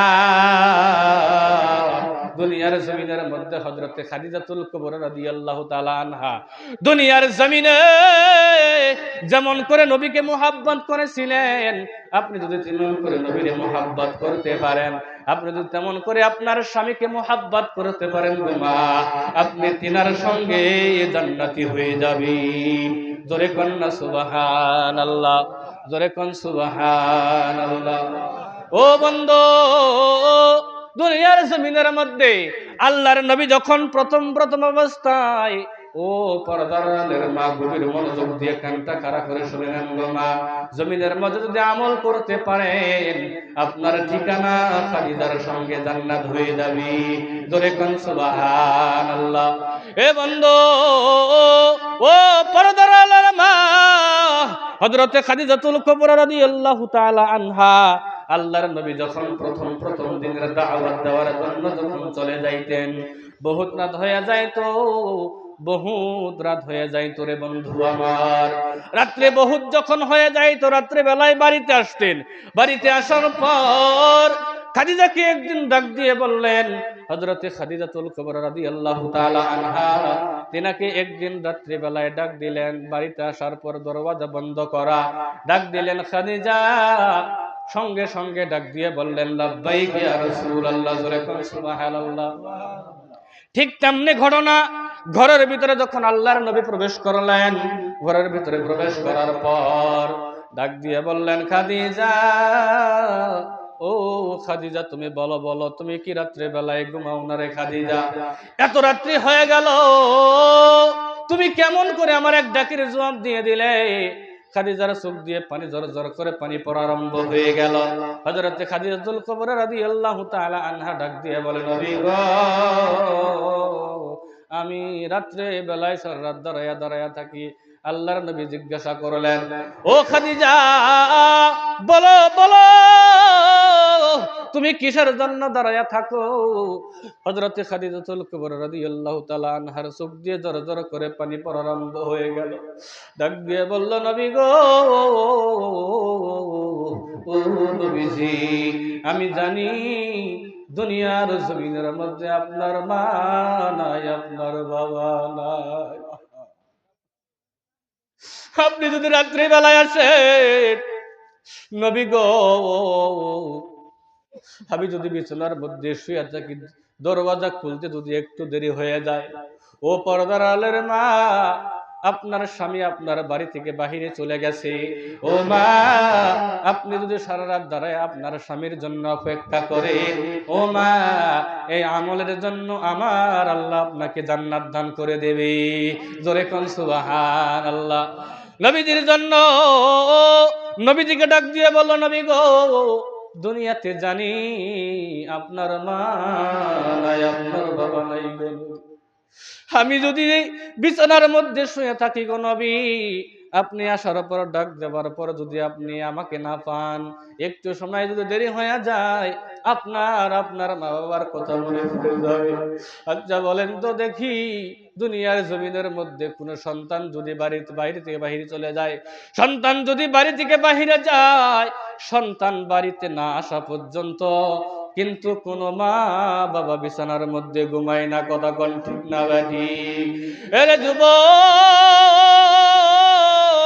ও মা বোনেরা, দুনিয়ার জমিনের মধ্যে যুবকদেরকে বলতেছি, দুনিয়ার জমিনে আপনি আমি মা বাবা দুনিয়ার জমিনের মধ্যে বেঁচে আছে। কার কার মা বাবা দুনিয়ার জমিনের মধ্যে বেঁচে আছে একটু হাত তুলে দেখাই। কার কার বাবা মা দুনিয়ার জমিনের মধ্যে বেঁচে আছে? বাবা মা বেঁচে আছে কার কার? একটু হাত তোলেন। কার কার বাবা মা বেঁচে আছে দুনিয়াতে? লিল্লাহি তাকবীর। আমার ভাইরা, আমার বন্ধুগান, মা বাবার কথা পরে আসবে ইনশাআল্লাহ, মা বাবার সম্পর্কে বলবো। ও পর্দার আলের মা, দুনিয়ার জমিনের মধ্যে বাবা মা, পৃথিবীর জমিনের মধ্যে সন্তান বাহিরে থাকলে কোনোদিন ঘুমাইতে পারে না। ডাক দিয়ে বললেন, নবী গো, ও নবীজি, আমি যদি বিছানার মধ্যে ঘুমাইয়া যাই, আপনার মার কথা মনে পড়ে যাবে, আপনার বাবার কথা মনে পড়ে যাবে। আজকে দুনিয়াতে যদি আমার বাবা বেঁচে থাকতো, আমার মা বেঁচে থাকতো, দুনিয়ার জমিনের মধ্যে আমার জন্য অপেক্ষা করতো। নবী গো, আমি দুনিয়ার জমিনের মধ্যে আপনাকে কষ্ট দিতে চাই না। জোরে কোন সুবহানাল্লাহ। ও নবী, এই জন্য আমি খাদিজা আপনার জন্য সারা রাত দাঁড়ায়া দাঁড়ায়া এই জায়গার মধ্যে অপেক্ষা করি। জোরে কন্যা সুবহানাল্লাহ। ও পর্দার আলের মা, দুনিয়ার জমিনের মধ্যে যদি আপনি পরিবর্তন হয়ে যান, আপনি যদি স্বামীর খেদমত করে নেওয়ালি হয়ে যান, দুনিয়ার জমিনের মধ্যে আমার আল্লাহ আপনাকে জান্নাত দান করে দেবে। জোরে কন্যা সুবহানাল্লাহ। আমার ভাইরা, আমার বন্ধুগণ, গভীর মনোযোগ দিয়ে শোনেন। দুনিয়ার জমিনে আল্লাহর নবী বলে, দুনিয়ার জমিনের মধ্যে আল্লাহরে ছাড়া কাউকে সিজদা করা যায় না। আল্লাহরে ছাড়া কাউকে সিজদা করা যাবে কি? আল্লাহরে ছাড়া কাউকে সিজদা করা যাবে? দুনিয়ার জমিনে আল্লাহরে ছাড়া কাউকে সিজদা করা যাবে না। আল্লাহরে ছাড়া যদি কাউরে সিজদা করা যাইতো, আল্লাহরে ছাড়া যদি কাউরে সিজদা করা যাইতো, এ বন্ধু, নবী আমার জানায়া দিলেন, প্রত্যেক স্ত্রীকে স্বামীকে সিজদা করা লাগতো। যদি পৃথিবীতে আল্লাহর ছাড়া যদি কাউরে সিজদা করা জায়েজ থাকতো, আল্লাহ প্রত্যেকটা স্ত্রীকে তার স্বামীকে সিজদা করার কথা বলতো। তাহলে স্বামীর খেদমত দরকার আছে না নাই? স্বামীর খেদমত দরকার আছে না গো? স্বামীর খেদমতের দরকার আছে বন্ধু। দুনিয়ার বুকে স্বামীরে খেদমত করেন, স্বামীরে ভালোবাসেন। ও পর্দার আড়ালের মা, দুনিয়াতে যদি আপনি আপনার স্বামীকে ভালোবাসতে পারেন, আপনার স্বামী যদি আপনার উপরে সন্তুষ্ট হয়ে যায়, একটা কথা মনে রাখবেন, আল্লাহ তাবারক তাআলা আপনাকে জান্নাত দান করে দিবে। জোরে কোন সুবহানাল্লাহ। আমার ভাইরা, আমার বন্ধুগণ, পর্দার আড়ালের মা, দুনিয়ার জমিনের মধ্যে আপনি আপনার স্বামীর খেদমত করেনওয়ালি হয়ে যান, আপনি দুনিয়ার জমিনের মধ্যে পর্দাওয়ালি হয়ে যান। আজকে দুনিয়ার জমিনের মধ্যে এমনও কিছু মহিলা আছে, মা বোনদেরকে বলতেছি, যদি স্বামী যদি বাড়িতে যায়, বাড়িতে যাওয়ার পরে স্বামীর সঙ্গে ভালো আচরণ করেন, এমন মহিলা আছে না? নাই গো, বহুত মহিলা আছে। একজন পুরুষ সারাদিন কাজকর্ম করে যখন বাড়িতে যায়, সেই মহিলাগুলো কি করে পুরুষদের সঙ্গে বহুত কিছু ঝগড়া, বহুত কিছু কথাবার্তা ভালো করে বলে না। একটা কথা মনে রাখবেন, ও মা, আপনার স্বামী যখন বাহিরে থেকে আপনার ঘরের মধ্যে আসলো, আপনি যদি আপনার স্বামীকে দেখে একটা মুস্কি হাসি দিতে পারেন, একটা মুস্কি যদি হাসি দিতে পারেন, আল্লাহ আপনার জন্য জান্নাতের মধ্যে ঘর বানায়া দিবে। যেরকম সুবহানাল্লাহ, যেরকম সুবহানাল্লাহ। তাহলে দুনিয়াতে স্বামীর খেদমতের দরকার আছে না নাই গো? আছে না নাই? সকলের দরকার। প্রত্যেকটা মা বোনদেরকে বলতেছি, আপনারা সকলেই স্বামীর খেদমত করবেন, দুনিয়াতে পর্দানিশী হয়ে যাবেন। আল্লাহ রাব্বুল আলামিন দুনিয়ার জমিনের মধ্যে এত সুন্দর করে জানাইয়া দিলেন। আমার ভাইরা, আমার বন্ধুগণ, এই কথা পরে আসবো ইনশাআল্লাহ। বলতেছিলাম, আল্লাহর নবীর মুহাব্বত, আল্লাহর নবীর ভালোবাসা আমাদের ভিতরে থাকা দরকার আছে না নাই? আছে না নাই? বন্ধু আমার, দুনিয়ার মধ্যে যদি আমরা মুমিন বান্দা বলে দাবি করি, নিজেকে আমরা যদি ইমানদার দাবি করি, যে আমরা দুনিয়াতে ইমানদার, আমরা মুমিন, তাহলে দুনিয়ার বুকে আমাদেরকে নবীকে বেশি বেশি করে মুহাব্বত করা লাগবে। জোরে কোন সুবহানাল্লাহ, জোরে কোন সুবহানাল্লাহ। আমার ভাইরা, আমার বন্ধুগণ, তাহলে প্রথমে কি বলছিলাম? ইমানদারের বৈশিষ্ট্য, মুমিনের বৈশিষ্ট্য মনে আছে গো? এক নম্বরে কি? আল্লাহর কথা শুনলে অন্তর থরথর করে কাঁপে। 2 নম্বরে আল্লাহর কোরআন শুনলে ঈমান বাড়ে। 3 নম্বরে মুমিন বান্দা আল্লাহর উপরে ভরসা করে। 3 নম্বরে নিজে যে বস্তু ভালো পাবে, অন্য ভাইয়ের জন্য ভালো পাবে। 5 নম্বরে কি? আল্লাহর নবী হযরত মুহাম্মদ রাসূলুল্লাহ সাল্লাল্লাহু আলাইহি ওয়াসাল্লামকে আমাদের সব কিছু থেকে বেশি মহব্বত করা লাগবে। আমরা সকলেই করব তো ইনশাআল্লাহ। হাত তুলে দেখাই, হাত তুলে দেখাই। লিল্লাহি তাকবীর, লিল্লাহি তাকবীর। আল্লাহ তুমি সকলের হাতকে কবুল ও মঞ্জুর করে নাও, সকলে বলেন আমিন। এবার আসুন, দুনিয়ার বুকে নবীর মুহাব্বত, নবীর ভালোবাসা আপনার করে খারাপ লাগতেছে গো? খারাপ লাগতেছে? বন্ধু আমার, আল্লাহর নবী সাল্লাল্লাহু আলাইহি সাল্লামকে সাহাবারা কেমন মুহাব্বত করতেন? আমার ভাইরা, আমার বন্ধুগণ, পৃথিবীর জমিনের মধ্যে নাম হলো হযরতে বেলাল রাদিয়াল্লাহু তাআলা আনহু। নাম শুনছেন না নাই? নাম শুনছেন না নাই? হাদিসের মধ্যে আসছে রে বোন, ও পর্দার আড়ালের মা, দুনিয়ার জমিনের মধ্যে হযরতে বেলাল আল্লাহর নবীর কেমন মুহাব্বত করত, গভীর মনোযোগ দিয়ে শোনেন। হযরতে বেলাল আল্লাহর নবীর যখন দুনিয়ার জমিন ছেড়ে যখন বিদায় হয়ে গেলেন, হযরতে বেলাল আবু বকর যখন খলিফা হইলেন, আবু বকরের কাছে গিয়ে বললেন, আবু বকর, ও আবু বকর, আমি আর মক্কা মদিনার জমিনের মধ্যে থাকবো না, আমার মদিনার জমিন আর ভালো লাগে না। আবু বকর বুঝতে পেরেছে বেলাল কিসের জন্য থাকতে চায় না। ডাক দিয়ে বলল, বেলাল, তুমি শুধু কি নবীকে ভালোবাসো? পৃথিবীর জমিনের মধ্যে আমরা কি নবীরে ভালোবাসি না? ওরে বেলাল, তুমি কি জন্য যাইতে চাইতেছো রে বেলাল? বেলাল ডাক দিয়ে বললেন, আবু বকর, আপনি নবীরে ছাড়া থাকতে পারেন, আমি নবীরে ছাড়া থাকতে পারি না।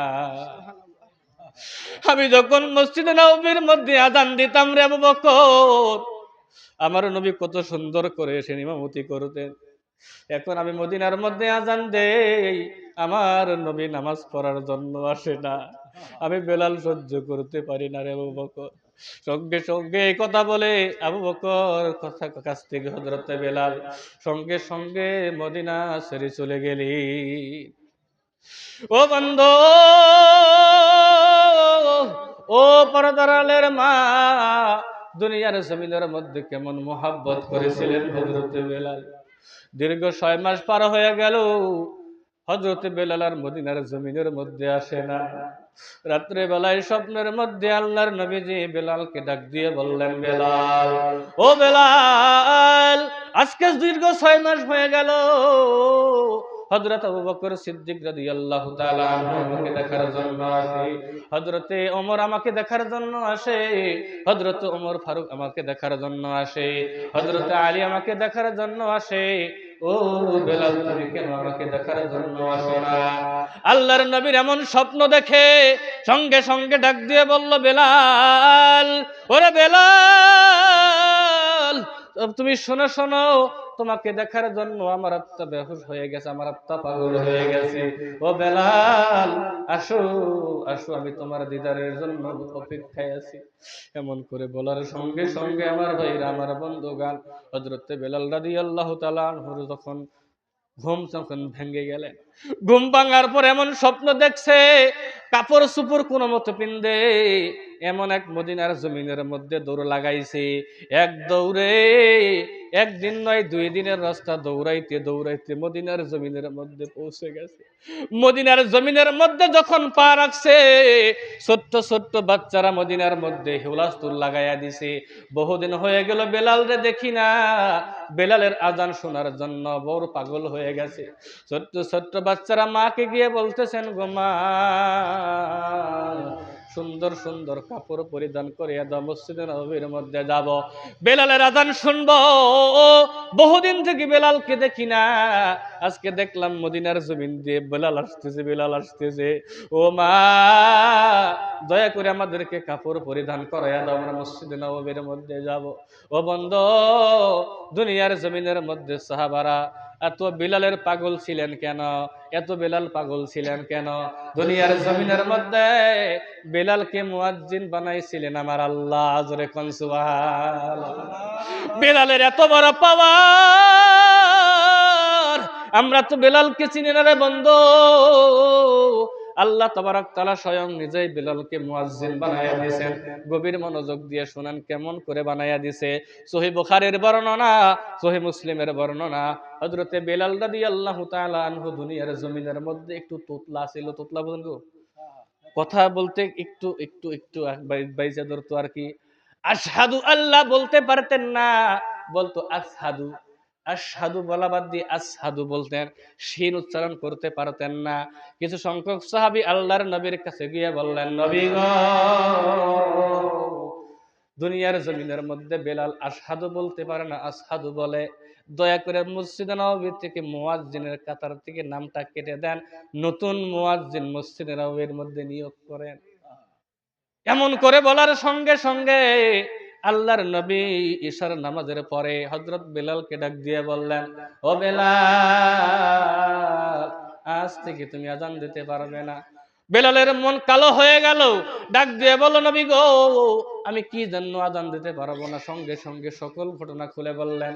বেলাল মনে মনে ভাবে আর বলে, আল্লাহ, এই দোষ তো আমি আদার না, আমি যে আশহাদু বলতে পারি না, এই দোষ তো আমার না। আল্লাহ, তুমি আমাকে এমন করে বানাইছো বলে আমি এমন করে কই। কথা কোন ঠিক না? ঠিক। যারা তুতলা মানুষ তারা কি নিজেরাই কথা কয় নাকি আল্লাহর তরফ থেকে মনে হচ্ছে দিকে তারা কইছে? আল্লাহর তরফ থেকে হইছে। হযরতে বেলাল কান্দে, ডাক দিয়ে বললেন, আল্লাহ,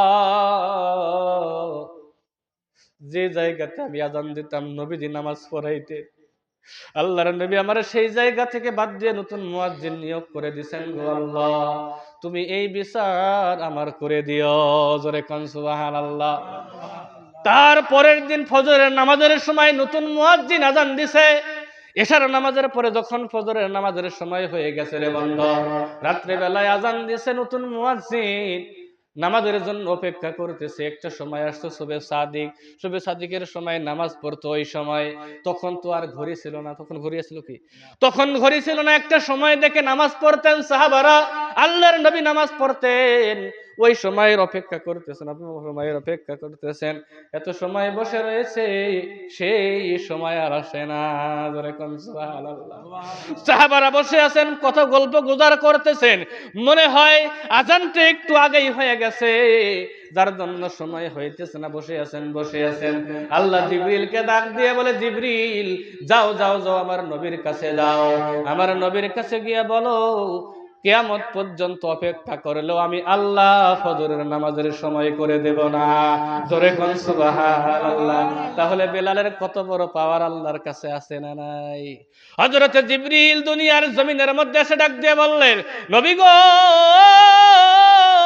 দুনিয়ার জমিনের মধ্যে এতদিন বেলাল আজান দিতাও, নবী গো এতদিনের আজান আমার আল্লাহর আরশ পর্যন্ত পৌঁছাইয়া যাইতো, আমার আল্লাহর আরশের মধ্যে গিয়ে ধাক্কা লাগতো।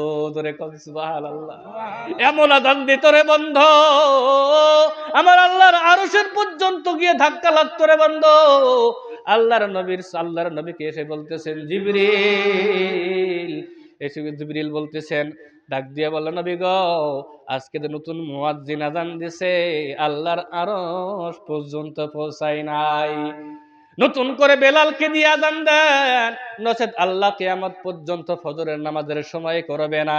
আবার আল্লাহর নবীজি বেলালকে দিয়ে আজান দেওয়ার পরে আবার ফজরের নামাজ পড়েছেন।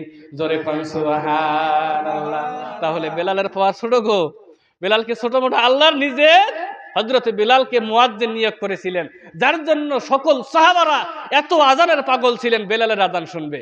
ছোট্ট ছোট্ট বাচ্চারা পর্যন্ত মার কাছে গিয়ে বলতেছেন, মা গো দয়া করে আমাকে সুন্দর করে সাজায়া দাও, আজকে আমি মসজিদে নববীর মধ্যে নামাজ পড়ার জন্য যাব, বেলালের আজান শুনবো।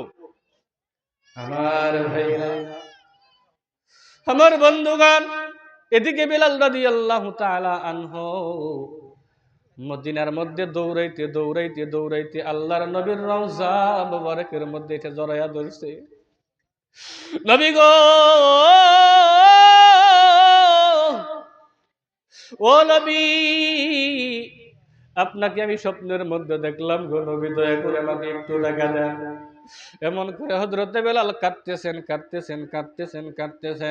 এ বন্ধু, নামাজের সময় হয়ে গেল। সাহাবারা বললেন, ও বেলাল ভাই, ও আল্লাহর নবীর সাহাবা, দয়া করে একটু আপনি আজকে আজানটা দিয়ে দেন। বহুদিন হয়ে গেল আপনার আজান আমরা শুনতে পারি না, ও ভাই দয়া করে একটু আজান দেন। আজান দেওয়া কেমন কথা বলার সঙ্গে সঙ্গে হযরতে বেলাল ডাক দিয়ে বললেন, আল্লাহর নবীর সাহাবারা শোনো, আমি একটা শর্তে আজান দেব, আমার শর্ত যদি তোমরা পালন করতে পারো, মানতে পারো, দুনিয়ার জমিনের মধ্যে আমি বেলাল আজান দেব। ডাক দিয়ে বললেন, পৃথিবীর জমিনে শর্তটা কি দয়া করে একটু বলেন। ডাক দিয়ে বললেন, পৃথিবীর জমিনের মধ্যে আমি আজান দিলে যদি আমার নবী নামাজ পড়ার জন্য মসজিদে নববীর মধ্যে আসে, আমি আজান দেব, নচেত আমি বেলাল জমিনের মধ্যে আজান দেব না। জোরে কোন সুবহানাল্লাহ। আল্লাহর নবী যদি নামাজ পড়ার জন্য যদি আসে, আমি বেলাল আজান দেব, নচেত আমি বেলাল আজান দেব না। বন্ধু, এমন করে বলার সঙ্গে সঙ্গে সকল সাহাবাদের মধ্যে কান্নার রোল পড়ে গেল। হঠাৎ করে একজন সাহাবার মনের মধ্যে একটা কথা জেগে গেল যে এই মানুষটা দিয়ে যদি ডাক দেওয়ানো যদি হয়, আজান দেওয়ার জন্য যদি বলা হয়, মনে হয় বেলাল আজান দেবে। সঙ্গে সঙ্গে হযরতে হাসান রাদিয়াল্লাহু তাআলা আনহুর কাছে গেলেন, কারণ আল্লাহর নবীর চেহারা মুবারক এবং হযরতে হাসান রাদিয়াল্লাহু তাআলা আনহুর চেহারা মুবারক একই ছিলেন। তিনাকে দেখলে, হাসান রাদিয়াল্লাহু তাআলা আনহুকে দেখলে নবীদের কথা মনে পড়ে যাইত। এই কথাটা মনে পড়লেন এক সাহাবার, সঙ্গে সঙ্গে হাসান রাদিয়াল্লাহু তাআলা আনহুর কাছে গেলেন, ডাক দিয়ে বললেন, হুজুর হযরতে বেলাল আসছে মসজিদে নববীর মধ্যে, আজান দিতে বলতেছি কিন্তু বেলাল আজান দিতেছে না। বেলালের আজান বহুদিন ধরে আমরা শুনি না, মনটা বড় ব্যাকুল হয়ে আছে বেলালের আজান শোনার জন্য। সঙ্গে সঙ্গে হযরতে হাসান রাদিয়াল্লাহু তাআলা আনহু তিনার কাছে এসে বললেন, ভাই বেলাল, ও আল্লাহর নবীর সাহাবা বেলাল, হযরতে বেলাল রাদিয়াল্লাহু তাআলা আনহু, আপনি দয়া করে একটু আজানটা দেন। যখন হযরতে বেলাল রাদিয়াল্লাহু তাআলা আনহু পিছনের দিকে তাকায়া দেখে হাসান রাদিয়াল্লাহু তাআলা আনহু, আল্লাহর নবীর চেহারা মুবারক দেখা যায় কথা, উনার আল্লাহ নবী সাল্লাল্লাহু আলাইহি ওয়াসাল্লামের মতোই দেখতে তিনার চেহারা পাতি ছিলেন হযরতে হাসান রাদিয়াল্লাহু তাআলা আনহুর। উনার চেহারার দিকে যখন তাকায়া দেখছেন, তাকায়া দেখার পরে আল্লাহর নবীর কথা মনে পড়ে গেছে, আর মানা করতে পারে নাই। হযরতে বেলাল মসজিদে নববীর মধ্যে আজান দেওয়া আরম্ভ করে দিলেন। আল্লাহু আকবার, আল্লাহু আকবার দুইবার করে বলার পরে আশহাদু আল্লা ইলাহা ইল্লাল্লাহ আশহাদু আন্না মুহাম্মাদুর রাসূলুল্লাহ, এই কলেমা যখন পড়ছেন, পড়ার সঙ্গে সঙ্গে দুনিয়ার জমিনের মধ্যে বেহুশ হয়ে গেছেন। দুনিয়ার জমিনের মধ্যে বেহুশ হয়ে গেছেন। বন্ধু আমার বেহুশ হয়ে পড়ে গেছেন আমার ভাইয়ের, আমার বন্ধুগণ। তাহলে দুনিয়ার বুকে সেই বেলাল রাদিয়াল্লাহু তাআলা আনহু নবীকে মুহাব্বত করেছিলেন বলে, নবীকে ভালোবেসেছিলেন বলে, এত মুহাব্বত ছিলেন, তিনারা দুনিয়াতে জান্নাতি হয়ে গেছেন। তো আমরা যদি দুনিয়াতে আল্লাহর নবীরে মুহাব্বত করতে পারি, আল্লাহর নবীজি যদি আমরা অন্তরের অন্তরস্থল থেকে যদি মুহাব্বত করতে পারি, তাহলে আল্লাহ তাবারক তাআলা আমাদেরকে জান্নাত দান করে দিবে। জোরে কোন সুবহানাল্লাহ। তাহলে আল্লাহ যে আমি যে প্রথমে বলছিলাম যে যদি আপনি এমন এক জান্নাতের মধ্যে যাইতে চাই যে জান্নাতের তল দিয়ে নহর থাকবে, নদী থাকবে, হাউজে কাউসার থাকবে, সর্বপ্রথম আমাদেরকে কি হওয়া লাগবে? ইমানদার হওয়া লাগবে। কি হওয়া লাগবে? ইমানদার। এবার আসুন 2 নম্বরে, ওয়া আমিলুস সলিহাত। ওয়া আমিলুস সলিহাত 2 নম্বরে হলো আমলে সালেহ। দুনিয়ার বুকে আমাদেরকে আপনাকে দুনিয়াতে ভালো ভালো আমল করা লাগবে। জোরে কোন সুবহানাল্লাহ। আমার ভাইরা, আমার বন্ধুগণ, দুনিয়ার জমিনে আপনাকে আমাকে ভালো ভালো আমল করা লাগবে রে বন্ধু। 1 নম্বরে আমার আল্লাহ এত সুন্দর করে জানাইয়া দিলেন, দুনিয়ার জমিনের মধ্যে আপনাকে আমাকে আমলে সালেহ করা লাগবে। 1 নম্বরে ইমানদার হওয়া লাগবে, 2 নম্বরে আমলে সালেহ করা লাগবে। এবার আসুন, আমলে সালেহ ভালো ভালো আমল কি কি ভালো আমল করলে ভালো ভালো আমল করা যাবে? আল্লাহর নবীকে একজন সাহাবা জিজ্ঞাসা করলেন, যার নাম হলো হযরত আব্দুল্লাহ ইবনে মাসউদ রাদিয়াল্লাহু তাআলা আনহু। ডাক দিয়ে বললেন, নবী গো, দুনিয়ার জমিনের মধ্যে আইয়ুল আমালি আহাব্বু ইলাল্লাহি তাআলা। বলে কোন সুবহানাল্লাহ। আল্লাহর নবীকে জিজ্ঞাসা করলেন, নবী গো, দুনিয়ার জমিনের মধ্যে আল্লাহর কাছে সবচাইতে ভালো আমল কি? সবচাইতে পছন্দনীয় আমল কি? সবচাইতে পছন্দনীয় কর্ম কি? যেই কর্মটা আমার আল্লাহ সবথেকে বেশি ভালোবাসে। জোরে কোন সুবহানাল্লাহ। قال رسول الله صلى الله عليه وسلم, রাসূলুল্লাহ সাল্লাল্লাহু আলাইহি ওয়াসাল্লাম ডাক দিয়ে বললেন, as-salatu ala waqtiha। জোরে বলেন আল্লাহু আকবার। লিল্লাহি তাকবীর, লিল্লাহি তাকবীর। হুজুর সাহেবের আগমন, শুভেচ্ছা স্বাগতম। হুজুর সাহেবের আগমন, লিল্লাহি তাকবীর, লিল্লাহি তাকবীর। বন্ধু আমার, হুজুর এসে গিয়েছেন। আমি আমার আলোচনা এখানে শেষ করে দিলাম। আমি যতটুকু আলোচনা করলাম, যদি আমার আলোচনার মধ্যে কোনো ভাই বোন যদি কষ্ট পেয়ে থাকেন, আমাকে নিজের ভাই নিজের ভাতিজা হিসাবে নিজের ক্ষমা করে দিবেন এবং আমার জন্য দোয়া করবেন। আল্লাহ যেন আমাকে হক্কানি আলিম দুনিয়ার বুকে আমাকে যেন আমল করে দুনিয়া থেকে বিদায় করাতে পারেন আল্লাহ। আমি যেন দুনিয়া থেকে আমল করতে করতে আমার শেষ নিঃশ্বাস ত্যাগ করতে পারি। ইমানের শহীদতে আল্লাহ আমার মৃত্যু দেয়। এবং আমি আপনাদের জন্য দোয়া করি, আল্লাহ যেন আপনাদের সকলকেই আল্লাহ যেন ইমানের শহীদ মৃত্যুবরণ করায়। যতটুকু কথা বললাম শুনলাম, আপনাকে আমাকে উভয়কেই দুইজনকেই আমল করার তৌফিক দান করুন। আসসালামু আলাইকুম ওয়া রাহমাতুল্লাহি ওয়া বারাকাতুহু।